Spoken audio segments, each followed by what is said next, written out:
Almost precisely 1 week ago today, at about this time on Saturday, I was finishing up a 5-day hiking trip in Wyoming. I got to the trailhead and back to my car right around, I think it was 3:15 or 3 o'clock in the afternoon Mountain Time, so 5 o'clock our time. So I was very, very happy at about this time a week ago, and smelly as well. But in that hiking trip, I could sort of get a good perspective for what Jesus is talking about today when he says, "Strive to enter, for many will attempt but will not be strong enough." This is the challenge for all of us in the Christian life, that we cannot give up easily. I found the almost 30-mile hike to Gannett Peak, Wyoming, and back to the trailhead, another 30 miles, to be narrow, like that gate Jesus talks about, in at least 2 ways. First off, it was easy to get off trail, and when you did, there were perilous costs, often costing you certainly time, and usually more effort, because the trail was the smooth, easy way, and that often paved a way through various hazards. But also, you could have exposed yourself to very serious dangers, such as steep ledges or cliffs. And so it was a very narrow way that you needed to be on in order to get through. Secondly, it was also narrow because the further you went into the mountain, the further you strived towards Gannett Peak, uphill and deeper, the less and less people you found there along the trail. One person on our first day going in, we met coming out after just one night and only 8 miles of hiking, because he could tell that it was not working out as he had planned. And many others only hoped to just go about 12 miles in to stop at some lakes and have a night or two there before coming back. And so it was definitely a challenge to go all the way through and all the way up to the peak of this mountain and back down and out. For us as Christians, the Christian life is challenging. Every disciple of Jesus needs discipline. Those words are interconnected on purpose. It's ultimately the same word. We all need faithful, hard work and cooperation with God's grace in order to live our Christian life well, in order to finish the race not in last place. Like Jesus speaks about today, many who seem to be first will be last. So just because it seems like we're doing well doesn't mean we're going to finish well if we do not continue. It's clear for us as Christians that our life is not made to be comfortable, and I experienced lots of not comfortable during that trip. But our life is we were created for something greater than comfort. We were created for holiness, and we were created ultimately for eternal life. Following Jesus, for us as Christians, is not like a lazy river, if you've heard of these things, where you just sit on an inner tube in the water, and it just takes you around. You don't even have to paddle or anything, and you just keep going as the water is moving.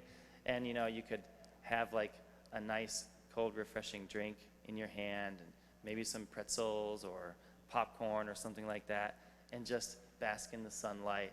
And if you're a little hot, just splash a little water on yourself. Just keep on going, and it's so nice.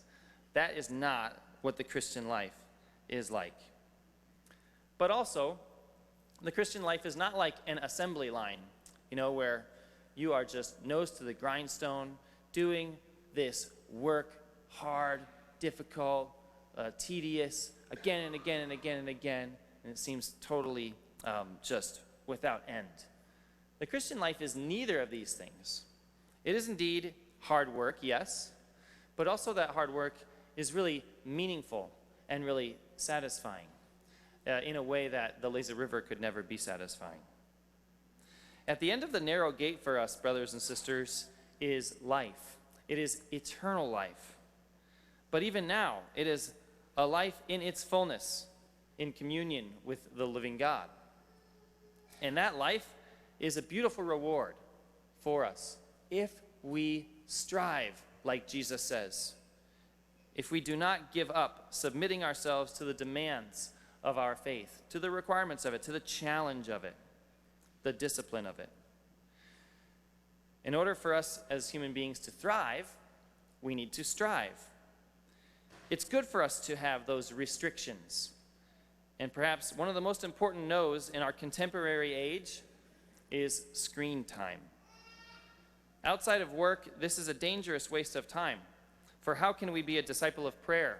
How can we be faithful to a life of study of the things that matter? A life of service, a life of evangelization, if half of our free time is burned up in the smoke and flames of passing images, shallow stories, and useless diversions. So we should ask ourselves, in what ways can we restrict ourselves to sort of strive for that narrow gate? How can we narrow down our lives a little bit more? Now that we are all returning to a routine of the school year with its weekly and daily disciplines for the good of education. Well, how do I schedule a sacrifice in my life for the good of our faith, for the good of our relationship with God? As I've said in weeks past, it's important for us to be faithful to prayer and to commit to it twice a day for 10 minutes each. If we are not doing this, let us strive for that discipline. If we don't have a prayer space in our home or don't regularly stop here in church for times of prayer, I would emphasize that too. Because that routine of a place to pray and something to focus our prayer really is helpful for us as well. Discipline and the narrowness and restrictions that it brings upon us will ultimately lead us to freedom and to real life. For who is more free in terms of piano? The one who decides to stop trying after a year or two of lessons, that would be yours truly, or the one who played with focus and discipline for 10 or 15 years? Which person is more free in speaking a foreign language? The one who has sort of dabbled lightly in lessons or sort of tried in high school but has dropped it since? Or the one who was forced by parents or by teachers to never give up and now they can speak it easily? You see how discipline leads to freedom and leads to a fuller life in these areas. We could find it in so many other areas too. The same truth is present in our souls. Jesus tells us clearly today. Strive to enter through the narrow gate.